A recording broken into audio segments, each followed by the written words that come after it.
Cricket ಲೋಕದ interesting ಸುದ್ದಿಗಳನ್ನು ಈ ವಿಡಿಯೋದಲ್ಲಿ ಹೇಳ್ತೇನೆ. ನಾನು ಶಾಂತ. ನೀವು ಸುದ್ದಿಯಾನದ ಸಬ್ಸ್ಕ್ರೈಬರ್ ಆಗೋದಕ್ಕೆ ಮರಿಬೇಡಿ.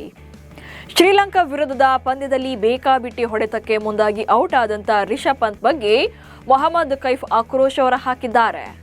ಒಬ್ಬ ಬ್ಯಾಟರ್ ಶತಕ ಅಥವಾ 150 ರನ್ ಗಳಿಸಿ ಕ್ರೀಸ್ನಲ್ಲಿದ್ದರೂ ಕೂಡ ಟೆಸ್ಟ್ ಕ್ರಿಕೆಟ್ನಲ್ಲಿ ಹೊಸ ಚೆಂಡು ಬಂದಾಗ ಕನಿಷ್ಠ 5 ರಿಂದ 6 ಓವರ್ಗಳ ಕಾಲ ತುಂಬಾನೇ ಜಾಗರೂಕರಾಗಿ ಆಡೋದು ಸಾಮಾನ್ಯ ನಿಯಮ.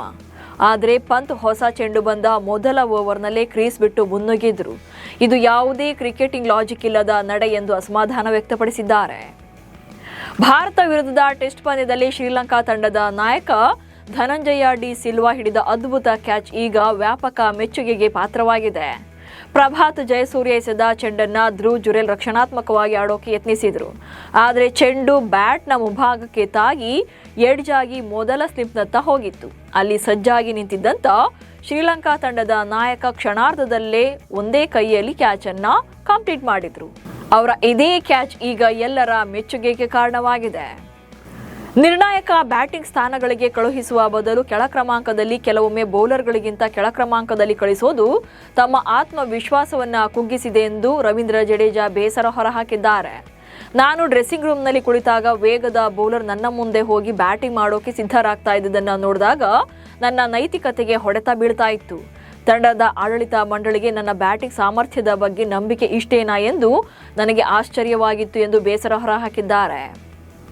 ಕ್ರಿಕೆಟ್ ಪ್ರೇಮಿಗಳು ಕಾತರದಿಂದ ಕಾಯ್ತಾ ಇರುವಂತ 2027ರ ಐಸಿಸಿ ಏಕದಿನ ವಿಶ್ವಕಪ್ ಪಂದ್ಯಾವಳಿಗೆ ದಿನಾಂಕ ಬಹುತೇಕ ಅಂತಿಮಗೊಂಡಿದೆ.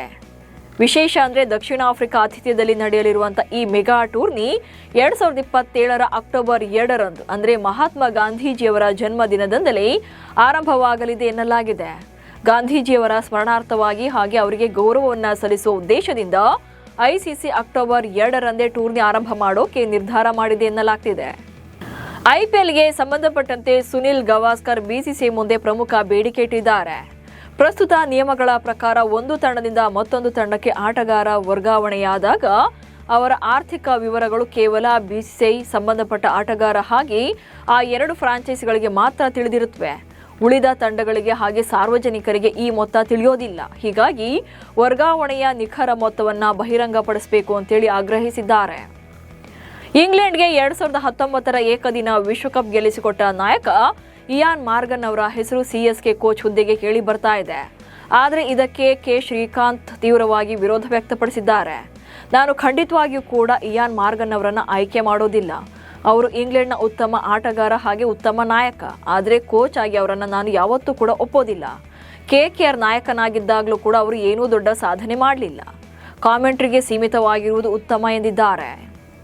ನೋಟ್ಬುಕ್ ಸೆಲೆಬ್ರೇಷನ್ ಮಾಡಿ ಲಕ್ನೋ ಸೂಪರ್ ಜೈಂಟ್ಸ್ ಪರ ಹಿಂದೊಮ್ಮೆ ದಂಡನೆಗೆ ಗುರಿಯಾಗಿದ್ದಂಥ ದಿಗ್ವೇಶ್ ರಾಥಿ ಬುದ್ಧಿ ಕಲಿಯದೆ ಮತ್ತೆ ಅದೇ ವರ್ತನೆ ತೋರ್ತಿದ್ದಾರೆ. ದೆಹಲಿ ಪ್ರೀಮಿಯರ್ ಲೀಗ್ನಲ್ಲಿ ಪುರಾಣಿ ದೆಹಲಿ ಪರ ಆಡುವಾಗ ಔಟರ್ ದೆಹಲಿ ತಂಡದ ಪ್ರಿಯಾಂಶ್ ಆರ್ಯ ವಿಕೆಟ್ ಪಡೆದು ಇದೇ ಸೆಲೆಬ್ರೇಷನ್ ಆಚರಿಸಿದ್ದಾರೆ. ನೋಟ್ಬುಕ್ ಸೆಲೆಬ್ರೇಷನ್ ಮಾಡಿದ್ದು ಪ್ರಿಯಾಂಶ್ ಆರ್ಯ ಕ್ಯಾರಿ ಎನ್ನದೇ ಮೈದಾನದಿಂದ ಹೊರ ನಡೀತಾ ಇರುವಂತಹ ವಿಡಿಯೋ ವೈರಲ್ ಆಗಿದೆ. ಅಜಿತ್ ಅಗರ್ಕರ್ ಬದಲಿಗೆ ಮತ್ತೋರ್ವ ಮಾಜಿ ವೇಗಿ ಜಹೀರ್ ಖಾನ್ ಅವರನ್ನು ಆಯ್ಕೆ ಸಮಿತಿಯ ಮುಖ್ಯಸ್ಥರನ್ನಾಗಿ ನೇಮಿಸೋಕೆ ಬಿಸಿಸಿಐ ವಲಯದಲ್ಲಿ ಚಿಂತನೆ ನಡೆದಿದೆ ಎನ್ನಲಾಗಿದೆ.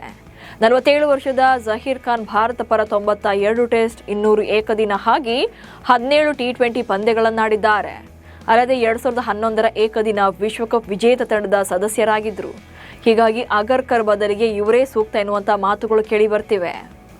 ದಿ 100 ಲೀಗ್ನಲ್ಲಿ ಸಂಜಯ್ ಗೋಯಾಂಕ್ ಅವರ ಮ್ಯಾಂಚೆಸ್ಟರ್ ಸೂಪರ್ ಜೈಂಟ್ಸ್ ತಂಡ ಚಾಂಪಿಯನ್ ಆಗಿದೆ. ಕ್ರಿಕೆಟ್ ಕಾಶಿ ಲಾರ್ಡ್ಸ್ ಮೈದಾನದಲ್ಲಿ ಭಾನುವಾರ ನಡೆದ ರೋಮಾಂಚನಕಾರಿ ಫೈನಲ್ ಮ್ಯಾಚಲ್ಲಿ ಟ್ರೆಂಟ್ಸ್ ರಾಕೆಟ್ಸ್ ತಂಡವನ್ನು 5 ವಿಕೆಟ್ಗಳಿಂದ ಮಣಿಸಿ ಮ್ಯಾಂಚೆಸ್ಟರ್ ಸೂಪರ್ ಜೈಂಟ್ಸ್ ತಂಡ ಚೊಚ್ಚಲ ಬಾರಿಗೆ ಚಾಂಪಿಯನ್ ಆಗಿದೆ. ಬರೋಬ್ಬರಿ 23 ವರ್ಷಗಳ ಬಳಿಕ ಆಸ್ಟ್ರೇಲಿಯಾ ನೆಲದಲ್ಲಿ ಟೆಸ್ಟ್ ಪಂದ್ಯ ಗೆಲ್ಲುವ ಮೂಲಕ ಬಾಂಗ್ಲಾದೇಶ ತಂಡ ಐತಿಹಾಸಿಕ ಸಾಧನೆ ಮಾಡಿದೆ. ಭಾನುವಾರ 4ನೇ ದಿನದಾಟ ಮುಂದುವರಿಸಿದಂಥ ಆಸ್ಟ್ರೇಲಿಯಾ 284 ರನ್ಗಳಿಗೆ ಆಲೌಟ್ ಆಗಿತ್ತು. 56 ರನ್ಗಳ ಗೆಲುವಿನ ಗುರಿ ಪಡೆದಂಥ ಬಾಂಗ್ಲಾದೇಶ ಕೇವಲ 1 ವಿಕೆಟ್ ನಷ್ಟಕ್ಕೆ ಗುರಿ ತಲುಪಿ ಐತಿಹಾಸಿಕ ಗೆಲುವನ್ನು ದಾಖಲು ಮಾಡಿತ್ತು. ಈ ವಿಕ್ಟರಿ ಮೂಲಕ ಬಾಂಗ್ಲಾದೇಶ ಆಸ್ಟ್ರೇಲಿಯಾ ನೆಲದಲ್ಲಿ ಅತಿ ಕಡಿಮೆ ಪಂದ್ಯಗಳನ್ನಾಡಿ ಮೊದಲ ಗೆಲುವನ್ನು ದಾಖಲಿಸಿದಂಥ ಏಷ್ಯಾದ ಮೊದಲ ತಂಡ ಎನಿಸಿಕೊಂಡಿದೆ. ಇವಿಷ್ಟು ಇವತ್ತಿನ ಕ್ರಿಕೆಟ್ ಬಗೆಗಿನ ಸುದ್ದಿಗಳು. ನಮಸ್ಕಾರ.